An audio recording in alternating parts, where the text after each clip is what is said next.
잠깐 짧게 성경 말씀 나눠보자 하는데요. 한번 읽어볼게요. 요한복음 3장 16절입니다. 우리 밀공동체 한 목소리로 읽을까요? 3장 16절 준비가 안 됐나 봐요. 읽겠습니다. 시작.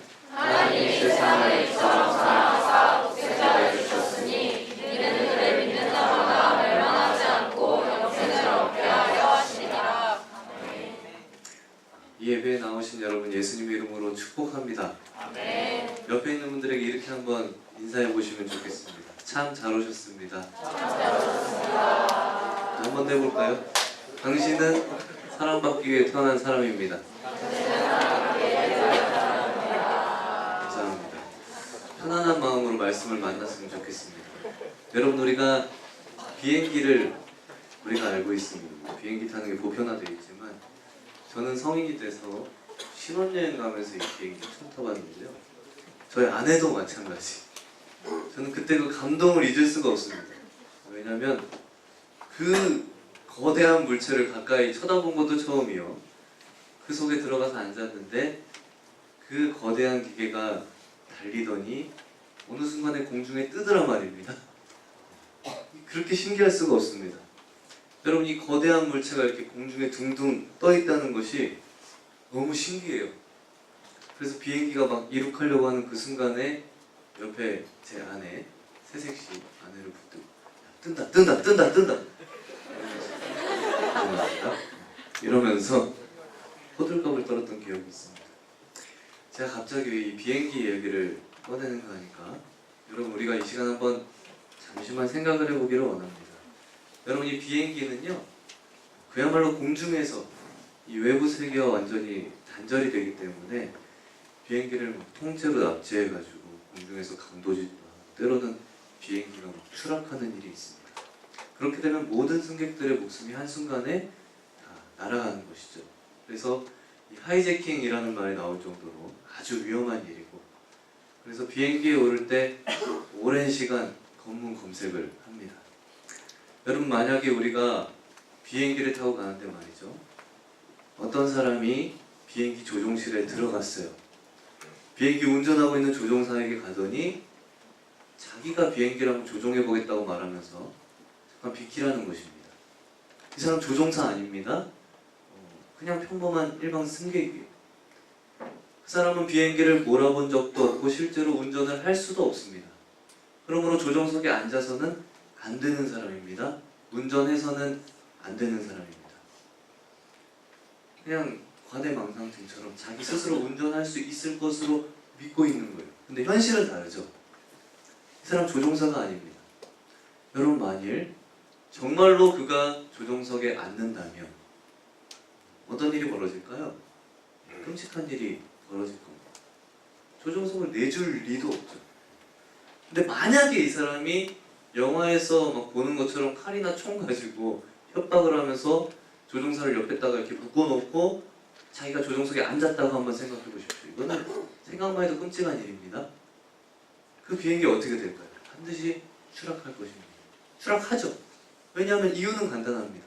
조종사가 조종석에 있지 않고 조종할 줄 모르는 사람이 조종석에 앉아있기 때문입니다.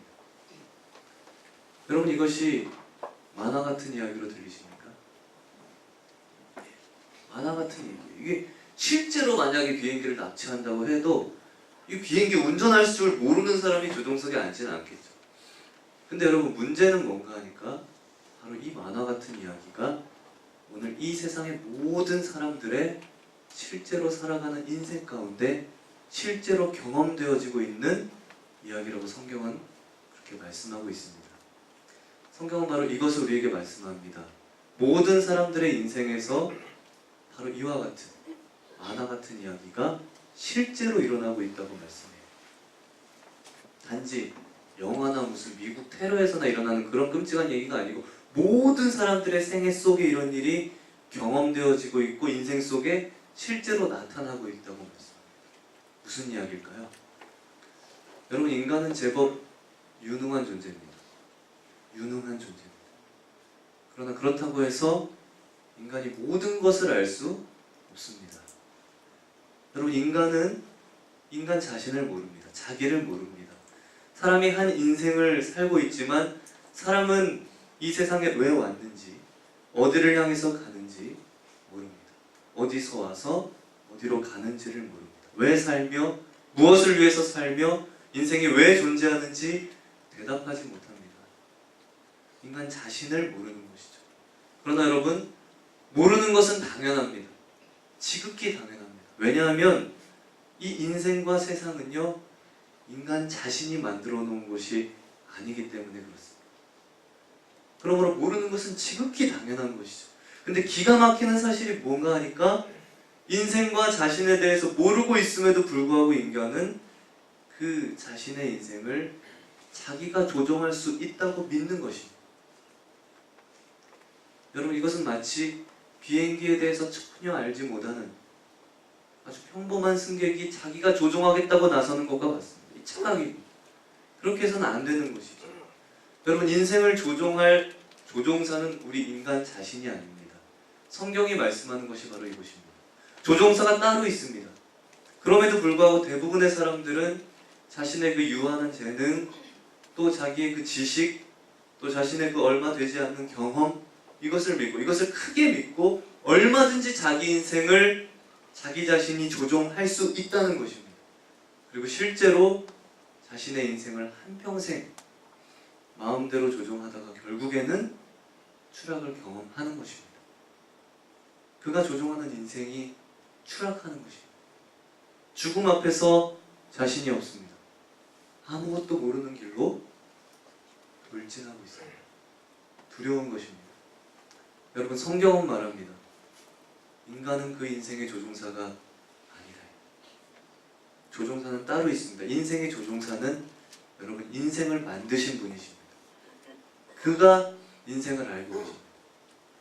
그가 인생을 잘 알고 계십니다. 인생을 만드신 창조주 하나님이십니다. 그 조종사가 인생을 여러분 조종해야만 합니다. 인간은 여러분 욕심과 자존심 때문에 이 조종사를 인정하고 싶지가 않습니다. 인정하지를 않습니다. 조종사를 몰아내버렸습니다. 비키라는 것입니다. 그리고 자신이 운전하는 것이죠. 그러면 여러분, 인생이라고 하는 것이 추락하는 것은 여러분 어떻게 보면 당연한 것이 아니겠습니까? 그 비행기가 추락하는 것은 지극히 당연한 것 아니겠습니까? 그럼 목사는 이 성경을 설교하는 역할도 하는데요. 사실 성경을 설교한 내용은 결국 이것밖에 없습니다. 이게 전부입니다. 인생이 왜 추락하는가? 왜 죽음과 눈물과 슬픔이 있는가? 왜 추락하는 일이 일어나는가? 도대체 어디서 와서 어디로 가야 하는지, 인생이 목적 없이 방향하는 그 이유가 도대체 무엇인가? 성경은 단 한 가지의 이유를 말씀하고 단 한 가지의 처방을 하고 있습니다. 조종사를 바꾸라는 것입니다. 조종사가 아닌 사람이 조종하고 있는 게 어떻게 추락하지 않을 수 있겠는가? 거기에 어떻게 허무와 방황이 없을 수 있겠는가? 거기에 어떻게 불안과 절망이 없겠는가?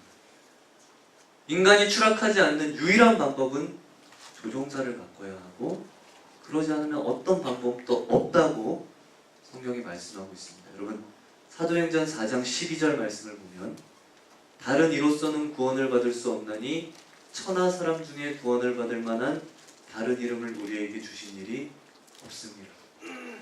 인생의 조종사를 바꾸라고 말씀합니다. 조종사가 조종하는 비행기를 타야 한다고 말씀하고 있어요. 그러지 않고서는 회개하기 무효입니다. 어떤 것을 우리가 해도 안전하게 비행하지 못합니다. 여러분, 사람들은 이렇게 생각합니다. 자기 자신이 인생을 조종하지 않고 하나님께서 인생을 조종한다면 이거는 굉장히 자존심 상하는 일이 아니겠나. 하나님께서 내 인생의 조종사가 되면 내가 마치 하나님의 노예가 되는 것이 아니냐. 그래서 기독교는 하나님의 노예를 만드는 종교가 아닌가. 기독교는 노예의 종교가 아닌가. 기독교를 믿으면 사람은 그날부터 자유가 박탈되는 것이 아니냐. 매 일요일마다 벌써부터 교회를 1년마다 나가는데 이거 자유가 박탈된 거 아니냐. 그러나 여러분, 그것은 거짓말입니다. 이 세상이 주는 거짓말입니다. 여러분, 한번 생각을 해보십시오. 내가 타고 있는 비행기를 전문적인 조종사가 조종하고 있다고 해서 그것이 자존심 상하는 일입니까? 전문적인 조종사가 내가 탄 비행기를 조종한다고 해서 여러분 내가 노예가 되는 것입니까? 아니죠. 여러분 오히려 그 반대입니다. 실력 있는 파일럿이 내가 탄 비행기를 조종할 때 여러분 거기에 비로소 자유가 있습니다. 여러분 거기에 비로소 자유가 있어요. 진정한 조종사가 조종을 하면요, 안심하고 두 발 뻗고 잠을 자고 음료도 마시면서 식사도 하면서 편안하게 비행기 안에서 자유를 누립니다. 그 비행기가 자유의 공간으로 변하게 되는 것입니다. 진정한 조종사가 조종하면 비행기에는 자유가 임합니다. 하나님께서 우리 인생을 조종하시는 것은 인간을 얽어매는 것이 아니라 자유를 주시는 것입니다. 하나님께서 인생을 조종하시면 여러분 그때 비로소 두 발 뻗고 잠을 잘 수 있습니다. 인생이 불안하지 않습니다. 심지어 죽음조차 두렵지 않습니다. 왜요? 조종사가 조종하는 비행기는 추락하지 않기 때문에.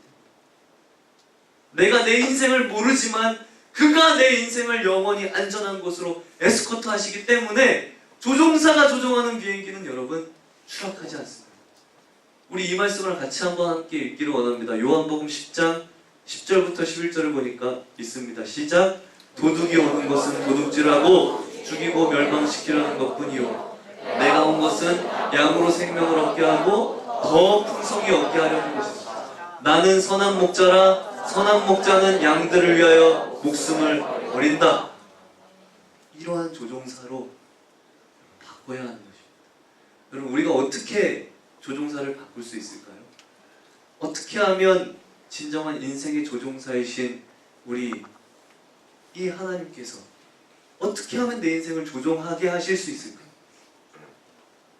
그냥 조종석에 앉아달라고 우리가 요청만 하면 되는 것입니까? 여러분 이 문제야말로 가장 어려운 문제입니다. 인간에게 가장 어려운 문제가 바로 이 문제입니다. 왜냐하면 여기에는 인간의 힘으로 뛰어넘을 수 없는 큰 장벽이 있기 때문에 그렇습니다. 여러분 보십시오. 어느 날 한 사람이 진리를 깨닫습니다. 어떤 진리입니까? 내가 내 인생을 조종할 수 없는 것이구나. 내가 내 인생을 조종할 조종사가 아니구나. 나는 연약한 한 인생에 불과한 그런 존재구나. 내가 창조주가 아니구나. 조종사는 따로 계시는구나. 여러분 이것을 깨닫습니다. 그리고 나서 인생의 조종사 되시는 창조주 하나님을 모셔드리려고 할 때에 여러분 그때 사람은 큰 장벽에 부딪히게 되어 있습니다. 어떤 장벽입니까? 이게 바로 죄라고 하는 장벽입니다. 넘을 수 없는 장벽이 버티고 있습니다. 조종사를 몰아넣고 내 맘대로 사는 것은 쉬웠을지 몰라도 다시 인생의 조종사를 내 삶에 모시는 것은 내 맘대로 되지 않는 것을 깨닫습니다. 왜 그렇습니까? 여러분 여기에는 용서라는 것이 필요합니다. 죄의 용서라는 것이 필요합니다. 여러분 인간은 태어나면서부터 이 조종사를 싫어했습니다. 하나님을 싫어합니다. 그리고 내 마음대로 인생을 조종하고 내 마음대로 삽니다. 그래서 성경 이사야 53장 6절을 함께 보시면 이런 말씀이 있어요. 우리는 다 양 같아서 그릇 행하여 각기 제 길로 갔거든. 마음대로 내 인생을 조종하고 사는 것입니다. 그래서 여러분 여기에는 용서가 필요합니다. 여러분 부모를 한순간에 안면을 몰수하고 부모를 내쫓는 것은 쉬웠을지 몰라도 다시 그 부모를 모셔드리는 것은 어렵습니다. 왜요? 이미 부모의 마음에 상처가 있기 때문에 여기에는 용서가 필요합니다. 죄의 용서가 필요해요. 용서가 있어야만 하나님을 다시 모실 수 있습니다. 죄의 용서가 있어야만 다시 진정한 인생의 그 조종사를 모셔드릴 수가 있습니다. 저는 감옥이 아니라 경찰서 한번 갈지도 한 적이 없습니다. 그것이 아니라 내 인생의 주인 되신 하나님을 몰아낸 죄, 조종사를 몰아낸 죄, 내 마음대로 살아갔던 죄, 죄의 용서가 필요합니다. 여러분 이것은 사람이 할 수 있는 것이 아닙니다. 이것은 수양으로, 도덕으로, 참선으로 용서가 되지가 않습니다. 오직 여러분 하나님께서 온 인류에게 주신 가장 위대한 소식이 무엇입니까?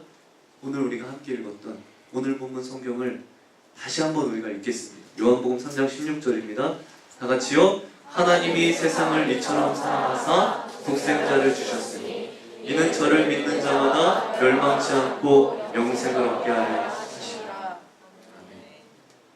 인류를 위해서 하나님께서 주신 가장 위대한 소식은 여러분 바로 이 소식입니다. 예수님 믿으면 용서를 받고 하나님은 다시 우리 인생의 조종석에 앉아서 추락하는 비행기 조종한다는 것입니다. 내 아들이 너의 죄를 대신하여 죽을 것이다. 그리고 너의 인생의 조종석에 하나님이 다시 앉겠다. 내가 다시 조종석에 앉아서 추락하는 비행기, 멸망하는 인생을 다시 구원한다. 예수 믿으면 용서받고 우리 인생의 조종석에 하나님 다시 앉으신다. 이 가장 위대한 소식입니다. 여러분 마가복음 2장 17절을 보시면 예수님께서 나는 의인을 부르러 온 것이 아니라 죄인을 부르러 왔노라 말씀하세요. 여러분 의인은 예수님 만날 필요가 없습니다.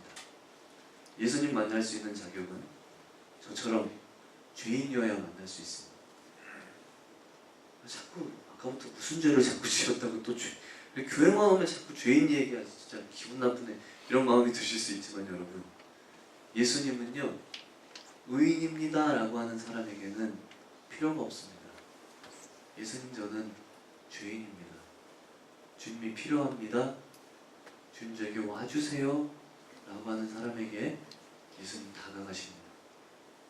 어떻게 우리 인생 그 칠흑같이 어두운 우리가 통과할 수 있습니까?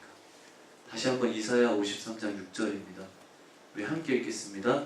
우리는 다 양 같아서 각기 자기로 가고 그 다음이 중요하죠. 뭐라고 되어 있습니까? 하나님께서는 우리의 죄악을 그에게 담당시키셨다. 예수가 죄를 담당하고 그리고 우리 인생은 추락하지 않는 것입니다. 여러분 진정한 조종사가